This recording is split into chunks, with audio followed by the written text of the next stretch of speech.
Bonjour à tous, nous voici réunis une nouvelle fois pour le mot du pasteur du mois de mars 2022. On est content de se retrouver, je vous souhaite bien évidemment le meilleur. Et sans plus tarder, on va prendre le passage biblique que j'ai choisi pour ce petit mot du pasteur. Alors ça se trouve dans Luc au chapitre 23, du verset 8 au verset 11. Lisons-le ensemble. Lorsqu'Hérode vit Jésus, il en eut une grande joie, car depuis longtemps il désirait le voir, à cause de ce qu'il avait entendu dire de lui. Et il espérait qu'il le verrait faire quelques miracles. Il lui adressa beaucoup de questions, mais Jésus ne lui répondit à rien. Les principaux sacrificateurs et les scribes étaient là et l'accusaient avec violence. Hérode, avec ses gardes, le traita avec mépris. Et après s'être moqué de lui et l'avoir revêtu d'un habit éclatant, il le renvoya à Pilate. Voilà. Frères et sœurs, combien d'hommes et de femmes abandonnent la foi et bannissent Jésus de leur vie sous prétexte qu'ils ne comblent pas leurs attentes, ou bien qu'ils s'attendent à le voir agir comme ils l'entendent en fait, comme ils le souhaiteraient.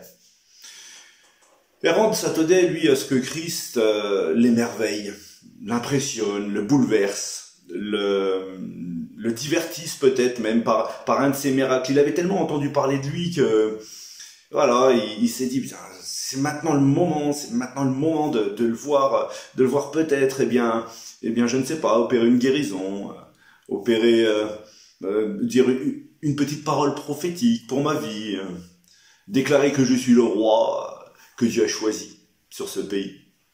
Ah, il aurait bien aimé entendre tout ça, sauf qu'il est marqué que Jésus n'a rien répondu. Il a gardé le silence. Parfois, et même souvent, le Seigneur ne fait pas ce que nous pensons et ne nous parle pas comme nous le désirons. Parce que, en fait, on espérerait voir Dieu agir de la même manière pour nous. C'est-à-dire que, en réalité, on aimerait que Dieu fasse un miracle. Voilà, on vient vers Jésus et on a pensé comment il va faire. Et puis on lui dicte presque, et puis on lui dit tiens, je voudrais vraiment voir ce miracle-là dans ma vie. Et puis je pose des attentes comme ça. Il répond rarement comme nous le désirons et comme nous le pensons, frères et sœurs. Cette attente, je dirais, va créer automatiquement de la déception. Si on est dans des attentes pareilles, on va être déçu de la part du Seigneur. Parce que en réalité, c'est de la folie. Dieu n'est pas là pour nous combler dans nos attentes, pour combler mes petites envies ou pire réaliser des miracles à la carte ou me divertir, me combler. Frères et sœurs, Jésus ne fait pas de stand-up, il ne fait pas de sketch. Si nous avons conscience de qui est vraiment Christ, s'il est réellement notre Seigneur, comme nous le déclarons dans les louanges, comme nous le déclarons dans nos prières, comme nous le confessons bien volontiers, alors c'est à nous de combler ses attentes. C'est pas à lui de combler les nôtres. Au lieu de traiter Jésus comme une attraction, Hérode aurait dû se jeter à ses pieds, lui demander pardon, tomber en adoration, chercher la repentance pour ses péchés, en lui demandant peut-être de, voilà, révèle-moi ton amour simplement. Et puis, en fait, il a fait tout le contraire.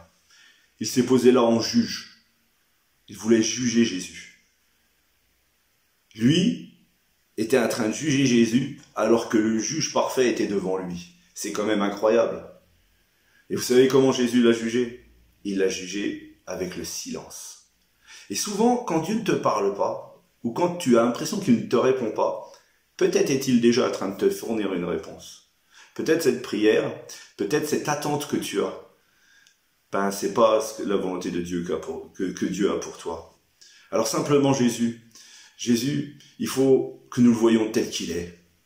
Le Seigneur du ciel et de la terre. Il est digne de louange, d'adoration, d'admiration. On est digne et on est honoré de pouvoir le servir. C'est une dignité énorme. Celui qui a souffert l'humiliation, l'indignation, qui a souffert la mort de la croix pour moi, n'a plus besoin de s'exprimer par des miracles ou des réponses pour qu'on l'aime. je crois que quand on arrive à une certaine maturité, on n'est plus des enfants. On a besoin aussi de découvrir Jésus comme étant notre Seigneur. Seigneur, mon roi, le roi des rois. Alors je sais pas, mais si tu es dans la déception, si vous êtes peut-être dans l'attente d'un miracle depuis des années, et que le silence dure, peut-être est-ce déjà la réponse, même sûrement, c'est la réponse. Dieu voudrait peut-être te donner autre chose. Il y a sûrement des miracles pour toi, mais pas le plan que tu t'es fait dans le cœur ou dans ta tête. Et encore moins attendre de Jésus qu'il fasse des miracles, juste pour pouvoir dire « Regardez, j'ai vu Jésus-Christ faire des miracles ». Non, non, Hérode était en attente de cette manière, et il a été déçu. Il a été déçu. Et je ne voudrais pas que tu sois déçu. Je voudrais que tu reçoives de Dieu son amour pleinement, avant toute chose. Frères et sœurs, il est temps de prendre Jésus au sérieux. Il est temps de passer de l'état d'enfance à la maturité. Ésaïe 9, verset 6 nous dit quelque chose de très grand pour Jésus-Christ. Il nous dit ceci. Il nous dit qu'il est appelé admirable.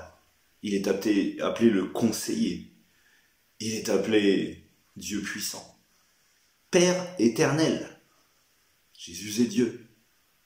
Il est appelé prince de la paix. Pourquoi? Pourquoi attendre de Dieu? Ou essayer de manipuler le Saint-Esprit que de toute façon, nous ne pourrons pas faire fléchir. Ce sera toujours notre Seigneur qui régnera sur nous, et pas le contraire. Alors que le Seigneur soit béni, qu'il soit le roi des rois dans votre vie, dans la mienne, et que le Seigneur soit élevé. Je vais maintenant prier courtement. Je voudrais vous souhaiter un bon mois de mars à tous, et que le Seigneur vous bénisse. Seigneur notre Dieu, nous voulons tous prier ensemble.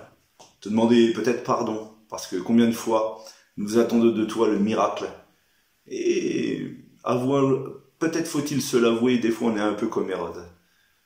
On se dit, voilà, c'est ce Dieu de guérison, c'est ce Dieu qui va faire quelque chose pour moi. Avant de te chercher toi, Seigneur, nous ne voulons pas chercher le don, mais nous voulons chercher le donateur. Toi, l'admirable, le conseiller, le Dieu tout-puissant, le prince de la paix, le Père éternel, le Dieu puissant. Alors, assurément, Seigneur, que les miracles que tu nous accorderas, eh bien, soient tous dans ta volonté pour notre vie. Que ton nom soit glorifié et béni. Amen. Amen. On vous aime et on vous dit à bientôt.